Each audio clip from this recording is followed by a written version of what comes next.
Chers amis, alors encore, vous voyez, il faut quand même qu'on mette les choses au clair et qu'on accepte de respecter les saintes écritures. Alors, vous voyez, on va parler de la ponctuation de Luc 23, 43. Hein? En vérité, je te le dis, aujourd'hui, tu seras avec moi au paradis. Alors, le véritable problème, c'est lequel? C'est essayons de voir objectivement où se trouve la ponctuation. Hein? En vérité, je te le dis. Est-ce que les deux points sont ici? Aujourd'hui, tu seras avec moi au paradis? Ou est-ce que il faut supprimer ces deux points ici et les mettre ici? Ce qui fait qu'en vérité, je te le dis aujourd'hui, deux points, tu seras avec moi au paradis, sous-entendu, plus tard. La vraie question, c'est, est-ce que le bon larron s'est retrouvé avec Jésus-Christ le jour même où le Christ est mort?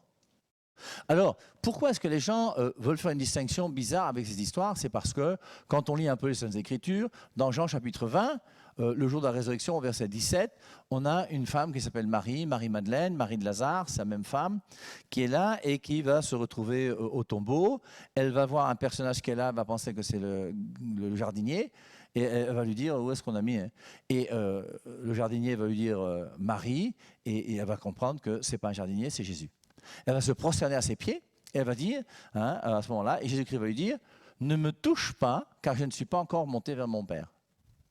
Alors, si on veut être honnête, ce verset de Jean 20, 17, ce n'est pas ça qui va changer la ponctuation qui est ici. Il faut mettre les choses au clair. Comment je vais savoir la ponctuation qui se trouve dans ce verset-ci? C'est très simple. Reprenez toutes les fois où Jésus-Christ a utilisé cette formule sacrée. Je vais prendre simplement l'évangile de Jean au chapitre 3. Dans l'évangile de Jean, chapitre 3, je pense que vous connaissez tous, c'est l'histoire de Nicodème. Et dans cette histoire de Nicodème, il y a 3 fois cette formule. Je vous la lis d'abord au verset 3. Jésus lui répondit, en vérité, je te le dis, si un homme ne naît de nouveau, il ne peut voir le royaume de Dieu. Jésus-Christ n'a pas dit dans Jean 3, 3, en vérité, je te le dis, aujourd'hui. Très important hein, pour bien comprendre Luc 23, 43. Et pour éviter que les gens soient malhonnêtes et mentent au nom des Saintes Écritures, ce qui est quand même grave. Donc, verset 5, il continue. Et il dit au verset 5, en vérité, je te le dis, il n'y a pas d'aujourd'hui. En vérité, je te le dis, et il dit ce qu'il a à dire, si un homme ne naît d'eau et d'esprit, il ne peut entrer dans le royaume de Dieu. Il y a même un passage un peu plus loin où il le dit encore, c'est le verset 11, je vous lis, en vérité, je te le dis, nous disons ce que nous savons et nous rendons témoignage de ce que nous avons vu. La formule de Jésus-Christ, ce n'est jamais en vérité, je te le dis aujourd'hui. Et cherchez dans tout Matthieu, Marc, Luc, Jean. C'est jamais en vérité, je te le dis aujourd'hui. Donc cette traduction qui fait qu'on dit en vérité, je te le dis aujourd'hui, est une traduction fausse et mensongère. Nous devons accepter de garder les Saintes Écritures telles qu'elles sont.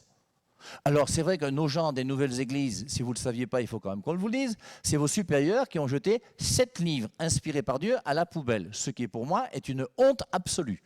C'est pour ça que je ne pourrai jamais entrer dans une église où on nous enseigne que la Bible a 66 livres. Ce n'est qu'une biblette. On vous a trompé. Revenez à la vérité. Et c'est pareil pour ce passage. Et ce passage a été mal traduit. Pourquoi? Parce qu'en vérité, je te le dis, aujourd'hui tu seras avec moi au paradis, ça dérange les gens. Pourquoi? Parce que les gens ne veulent pas croire que le jour même, le bon larron est parti au ciel. C'est pourtant ce qui est écrit. Que tu comprennes ou que tu ne comprennes pas, moi je m'en fous. Là, parce que la foi n'est pas premièrement une question de compréhension. La foi est premièrement une question d'adhésion. J'adhère à ce que Jésus-Christ dit. Quand Jésus-Christ dit « ceci est mon corps », tu comprends quoi? Qui d'entre nous peut comprendre qu'un bout de pain devient Dieu? C'est incompréhensible. Et si tu essaies de comprendre, ben tu vas traduire forcément « ceci représente mon corps », tu vas dire que c'est un symbole, parce que vous mettez votre intelligence avant la foi.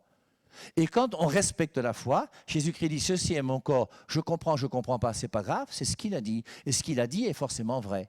Et Jésus-Christ a dit lorsqu'il était sur la croix, en vérité, je te le dis, 2 points, comme c'est écrit partout dans les Écritures, aujourd'hui, tu seras avec moi au paradis. Et le jour même, le bon larron s'est retrouvé au paradis avec Jésus. Et c'est important, parce que ça nous fait comprendre, par exemple, que les morts ne sont pas morts.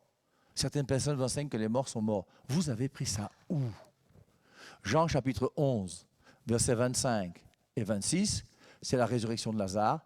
Et Jésus-Christ dit, « Je suis la résurrection et la vie. Celui qui croit en moi, même s'il meurt, vivra. Et quiconque vit et croit en moi ne mourra jamais. » Les morts ne sont pas morts. Et le premier saint qui est au paradis, canonisé directement par Jésus-Christ, c'est le bon larron. Que les choses soient claires, respectons les Écritures et aimons la vérité. Bye bye.